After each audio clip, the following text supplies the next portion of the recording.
Alright y'all, welcome back to the channel and to some more turkey patterning, and today we've got another new variant of a shell that we've never tried before and definitely a pretty interesting choke combo to put it through. So I'm definitely looking forward to seeing how well it does, because it might do pretty decent or it might be a little bit on the disappointing side as well. It could definitely go either way with this combo. But as for the shells we've got out here today, I brought out some of these. These are some Fiocchi Golden Turkey 12 gauge shells. They are a 12 gauge 3-inch 1 3/4 ounce payload of lead number 4 shot, moving about 1200 feet per second. And if you have not seen, a couple weeks ago we did test this same shell but in the 6s with some decent results considering what these shells are. And I'll get you guys a close-up here so you guys can see these are the actual shells. They are a very basic loaded lead turkey shell. They do not have any buffer in them, and the wad does not even come all the way quite up to the top of the actual shell, so you do have a little bit of that shot that is not going to be controlled by the wad. So for a very basic kind of budget oriented shell, they did okay, but what can the 4s do through this particular choke today? That's going to be the big question. And as for the setup we've got to run them through, I brought out the Remington 1187, but I put in this choke. And it's been a little while since we've seen it on the channel, but this is an old school Remington super full straight rifled turkey choke. And I'll put a picture up here on the screen of what it looks like on the inside, but definitely very interesting. I want to say it's in roughly the 665 constriction range, but with that straight rifling, definitely a little bit interesting and a little bit different. But it has done well with lead 4s in the past, so what can it do with these golden turkeys? It's definitely going to be pretty interesting to see what happens, because it might do well or it might not. But as for the test today, everything is set up the same as usual. I've got the turkey target at 40 yards, and I've also got the chronograph so we can get our velocity out of those shells. So let's get you guys to view this target and take the shot and just see what kind of a pattern the golden turkey 4 shot can give us through this old straight rifled Remington choke.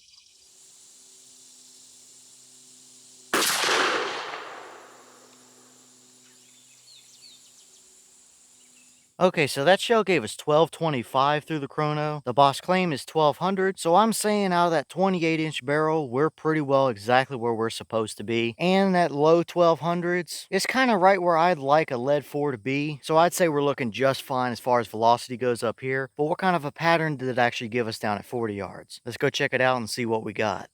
Alright, so now we're down here at our 40-yard paper, and this is what we got. And I would say that we do have a dead bird here, although technically speaking, we don't have any that went directly through the brain or spine, but there's enough that hit him, and with them being lead 4s, you're going to be carrying enough energy to where I think you would have come home with that bird either way. He may very well have done a lot of flopping around on you, but I think you would have gotten him. And looking at what's right on that turkey paper right there, that is decent for a lead number 4, especially one that is loaded as basically as these shells are. That is not terrible for a central core-ish area of the pattern. Now, have we seen better out of a core with lead 4s? Yeah, absolutely. The longbeard 4s are way better than that. But backing out here and looking at the rest of the pattern, it's really not terrible, all things considered. I can definitely see how we have a relatively circular pattern there. Around the far extreme edges, we definitely have a couple of flyers, like over there off the left, and there's one all the way at the bottom down there and stuff like that. But still, for a cheap lead 4, that is not a horrible pattern. It would be plenty good enough out to 40 yards to get the job done for you. I don't know if I'd push it too much farther than that. 40 to 45 yards is pretty much max for what I would say out of this shell. But we have seen way worse out of a lead 4 than this combo gave us. Now, seeing this pattern, it is a pretty even pattern. There are some voids in there, but it's not really what I would consider an inconsistent pattern. I think it just needs a little bit more constriction, which can be a hit or miss thing when it comes to lead 4s. Sometimes they do good with a little more constriction because they are a cheap basic shell, which this one is, and sometimes a little more constriction really kind of ruins a lead 4 pattern. So it could go either way with these, but I'm leaning towards a little bit more constriction. Maybe a 660 might be really what these shells might perform best with. Now, I don't expect super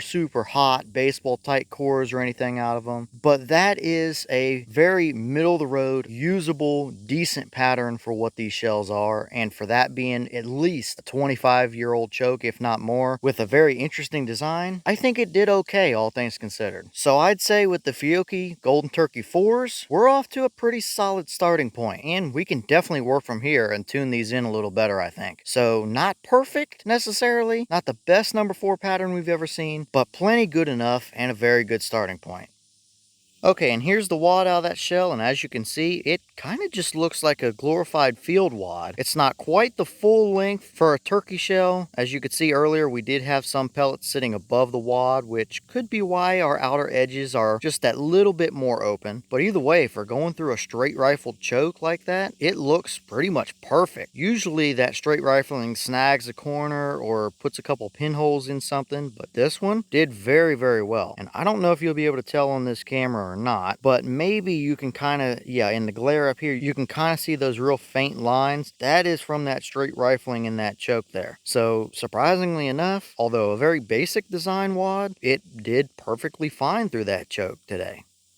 Alright y'all, well, what did you think about that pattern right there? It's definitely a very usable, decent pattern for what those shells are and for the choke we ran them through. You could absolutely take that out and be confident in it out to 40 yards just fine. And we've definitely seen way worse out of those cheaper, basic lead 4 shells before. And with that being a pretty circular overall pattern, I think with a little bit more constriction, we can tune that in to be a little bit better than that even. So although it might not be the ultimate lead number 4 pattern we've seen, that's definitely not a terrible starting point. But as always, leave your thoughts in the comments. Is that about what you expected to see? Were you a little surprised one way or the other? Have you tested any of the Fiocchi Golden Turkey lead shot shells? And if so, what kind of results have you gotten from them? Would you hunt with that kind of a pattern? And do you want to see them through another choke? Or do you think another constriction might tune those in a little bit better? And if so, what do you guys want to see? Leave all that down below. But as for this performance today, I would absolutely use it if it's what I had to work with, but I still think we can get a little bit better out of it with the right choke combo. So if nothing else, we definitely have a very solid baseline to work off of and tune these shells in from here. But with that being said, I've got some more testing to get done for you guys, so I'm going to get back to it. As always, we have the channel Instagram as well as the mailbox where you can send stuff if you'd like. All that information will be in the description down below if you're interested in it, but I'm going to get back to it, so I'll see y'all in the next one.